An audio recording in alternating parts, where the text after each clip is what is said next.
Puji nama Tuhan, Shalom Bapak Ibu, Saudara dan kasih Tuhan Yesus Kristus. Senang sekali kembali dapat menyapa Bapak Ibu, Saudara semuanya di Victorious Devotion, renungan berkemenangan yang kita cintai ini. Kita mau sama-sama tumbuh, kita mau sama-sama menghidupi kebenaran firman Tuhan, kita mau sama-sama didewasakan dalam kebenaran firman Tuhan. Oleh karena itu, mari kita bersatu dalam doa untuk kita mempersiapkan diri kita untuk kita menikmati kebenaran firman-Nya. Kita berdoa.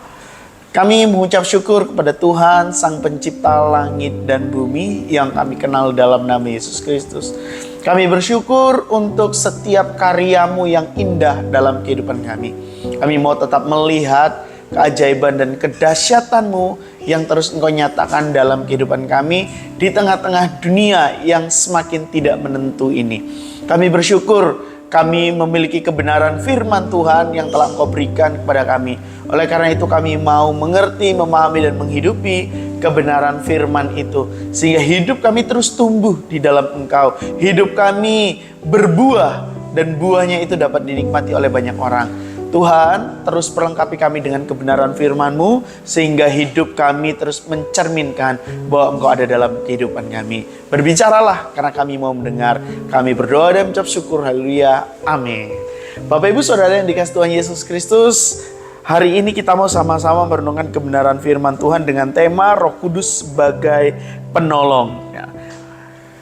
Kita sudah berada di bulan April, di mana di bulan ini tema kita adalah Growing in the Word of Christ.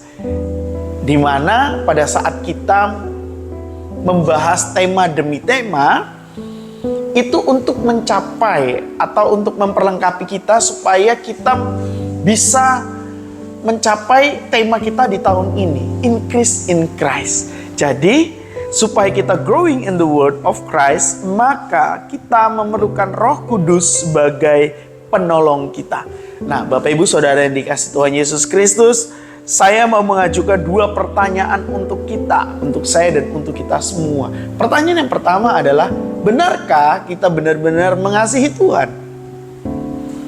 Ini adalah satu pertanyaan yang pendek tapi penting untuk kita. Benarkah kita benar-benar mengasihi Tuhan? Salah satu indikator kita mengasihi Tuhan adalah kita harus taat. Kita mentaati. Sebagaimana tertulis di dalam Yohanes 14 ayat 15, saya bacakan untuk kita semua. Jika kamu mengasihi aku, maka kamu akan menuruti segala perintahku. Bukan sebagian, segala perintah. Mentaatinya. Tapi pertanyaan yang kedua adalah, apakah kita benar-benar mampu mentaati semua perintah Tuhan itu? Ini kan dua pertanyaan yang saling berkorelasi. Oke, kita bisa mengatakan, Tuhan, aku mengasihimu. Yes, buktinya apa? Pembukti yang diminta adalah mentaati, mengikuti segala perintah Tuhan, menuruti segala perintah Tuhan. Ini bukan hanya sekedar perasaan, Bapak Ibu. Jadi pada saat kita mengasihi, bukan hanya sekedar ungkapan perasaan kita saja, tapi harus ada bukti nyata. Yang dinyatakan dengan apa? Ketaatan kita kepada firman Tuhan. Tapi pertanyaannya adalah, mampu tidak kita? Secara manusia, secara kemampuan kita, jawabannya adalah tidak. Kita tidak akan mampu memenuhi seluruh perintah Tuhan, mentaati seluruh perintah Tuhan, jikalau kita mengandalkan kekuatan manusia. Kekuatan kita sendiri, kemampuan kita, kepintaran kita. Bapak Ibu Saudara yang kasih Tuhan Yesus Kristus, realita dalam kehidupan kita sebagai manusia adalah kita sering gagal. Kita sering jatuh bangun. Ini bukan satu pembenaran diri ya, tetapi itu adalah realita kehidupan. Jadi kita yang terbatas, kita yang lemah, kita yang sering gagal, kita yang sering jatuh bangun, kita memerlukan satu kekuatan yang tidak terbatas. Dan ini menariknya Bapak Ibu Saudara yang kasih Tuhan Yesus Kristus. Tuhan tidak membiarkan kita sendirian. Kalau kita baca di ayat selanjutnya, Yohanes 14 ayat 16. Aku akan meminta kepada Bapa dan Ia akan memberikan kepadamu seorang penolong yang lain, supaya Ia menyertai kamu selama-lamanya. Wah, kita udah ada nih. Kita diminta untuk menunjukkan satu pembuktian bahwa benarkah kita mengasihi Tuhan? Oh iya benar. Dengan bagaimana kita mengasihi Tuhan dan menaati, mengikuti semua perintahnya, semua firman-Nya. Secara manusia terbatas, tapi Tuhan punya solusi dari permasalahan manusia yang memiliki kemampuan terbatas. Yaitu apa? Roh penolong. Jadi roh penolong yang dimaksud di sini, roh memberikan kepada seorang penolong yang lain, ini bukan nabi terakhir atau yang lain-lain, Bapak Ibu, bukan. Tetapi ini adalah Roh Kudus, Parakletos. Nah, Bapak Ibu, ini satu penghiburan yang luar biasa bagi kita yang adalah pribadi yang lemah, pribadi yang sering jatuh, pribadi yang sering gagal pada saat kita mau menaati, mau menuruti firman Tuhan. Kata Parakletos memang biasa diidentikan dengan seorang yang melakukan pembelaan, atau bisa juga pembelaan hukum sebagai seorang pengacara. Tetapi itu kan makna luasnya, makna yang lebih dalamnya lagi, Bapak Ibu Saudara yang dikasihi Tuhan Yesus Kristus. Orang satu pribadi yang berdiri di samping kita. Roh Kudus itu berdiri di sisi kita. Untuk apa?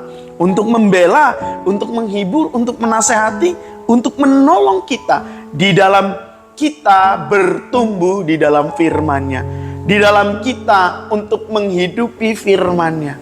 Sehingga pada saat kita membuktikan bahwa kita mengasihi Tuhan, bukannya sekedar kata, tapi ada bukti nyata berdasarkan tindakan kita, yaitu menghidupi, mengikuti, mentaati firman Tuhan. Kita didampingi oleh Roh Kudus. Roh Kudus yang adalah pembela kita. Roh Kudus yang adalah pribadi sang penolong kita. Membantu kita untuk apa? Membantu kita untuk dalam ketaatan. Tanpa Roh Kudus, kita tidak akan mungkin mampu mentaati seluruh, bukan sebagian loh Bapak Ibu. Kamu akan menuruti segala perintahku. Berarti tidak ada perintah yang boleh kita klasifikasikan, ini boleh diambil, ini tidak, sesuai dengan keuntungan dan kebutuhan kita, tidak. Tapi segala. Jadi ini kan merupakan sesuatu hal yang berat, hal yang besar. Oleh karena itu kita perlu pribadi yang mampu menolong kita. Pribadi yang memiliki kemampuan jauh lebih besar dari kita.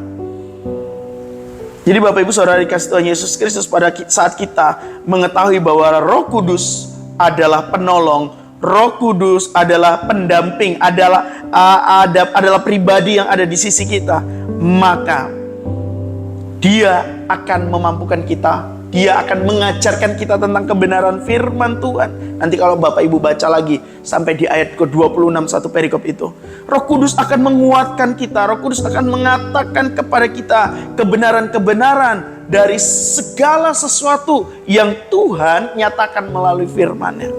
Roh Kudus melakukan pembelaan terhadap kita, kepada kita, terhadap apa? Terhadap tuduhan iblis. Iblis yang selalu menuduh kita, menolong kita, memampukan kita untuk kita bisa menghalau segala tawaran-tawaran daripada si iblis itu. Nah Bapak Ibu yang dikasihi Tuhan Yesus Kristus, maka dari ayat bacaan yang kita baca tadi, maka kita sampailah pada kesimpulan, bertumbuh di dalam firman melalui pertolongan Roh Kudus. Bukan dengan kekuatan, kemampuan, dan kepintaran kita. Semua itu terbatas. Saya mengutip pandangannya dari seorang filsuf namanya Plato. Dia mengatakan bahwa apa yang kita ketahui sekarang itu adalah masih bayangan dari gambaran yang sesungguhnya. Itu seorang filsuf. Tapi bagaimana kita mau mengetahui firman Tuhan dengan segala perintah yang harus kita lakukan semuanya? Dengan pertolongan Roh Kudus. Amin buat firman Tuhan pada hari ini. Mari kita bersatu dalam doa. Kami mengucap syukur Tuhan untuk kebaikan-Mu, untuk firman-Mu. Terima kasih untuk Roh-Mu yang kudus, Roh yang setia, Roh yang memberikan kami pertolongan, memberikan kami kemampuan, mengajarkan kami, memberikan kami penghiburan, untuk kami tetap terus hidup dalam firman-Mu, untuk kami tumbuh di dalam firman-Mu. Roh Kudus, pegang tangan kami selalu untuk kami menjalani kehidupan kami, supaya kehidupan kami ini tepat seperti apa yang Engkau inginkan. Ampuni segala ketidaktepatan kami. Ampuni jikalau kami hanya mengandalkan kekuatan dan kemampuan kami sendiri. Hari ini dan sampai seterusnya. Kami mengizinkan Roh Kudus terus bekerja dalam kehidupan kami, untuk kami mengerti, memahami, dan kami hidup di dalam firman-Mu, tumbuh, berbuah, berlipat-lipat kali ganda untuk kemuliaan nama Tuhan. Mampukan setiap kami, mampukan seluruh umat-Mu, mampukan keluarga demi keluarga, mampukan pribadi lepas pribadi. Kami berdoa dan mengucap syukur. Haleluya. Amin. Sampai ketemu di Victorious Devotion yang akan datang. Bapak Ibu Saudara kasih Tuhan Yesus Kristus, libatkan Roh Kudus, izinkan Roh Kudus bekerja sebebas-bebasnya, karena Dia adalah pribadi yang menolong kita. Tuhan Yesus memberkati, salam kemenangan, shalom.